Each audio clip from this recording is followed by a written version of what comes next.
Hey everyone and welcome back to another video. In this video, I'm going to show you how to turn on automatic tips on the Uber app. Now this video is going to be particularly useful for individuals. Let's say that every time you go onto an Uber, you want to go ahead and set up automatic tips. How do you actually go ahead about doing so? Now this video is going to be short, sweet, and simple guys. There's not going to be a lot of steps involved.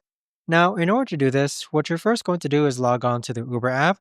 Next, click on Account on the bottom right hand corner. Afterwards, go ahead and scroll down and then go ahead and click on Settings. Now from this option here, you want to scroll down even further and then click on Tip Automatically. So what this is going to do is that it's going to allow you to turn on auto tipping, which is an easy way to say thanks to your driver. So after the trip ends, the tip will go to your driver. And of course, you can adjust this amount being 15, 20, or 25%. But that right there, guys, is the best and easiest way that I know of to actually go ahead and turn on auto tipping on the Uber app. If you guys know of a better or easier way to actually do this, let me know in the comments down below. I would love to know. Thanks much for watching everyone, and I'll see you guys all in the next video.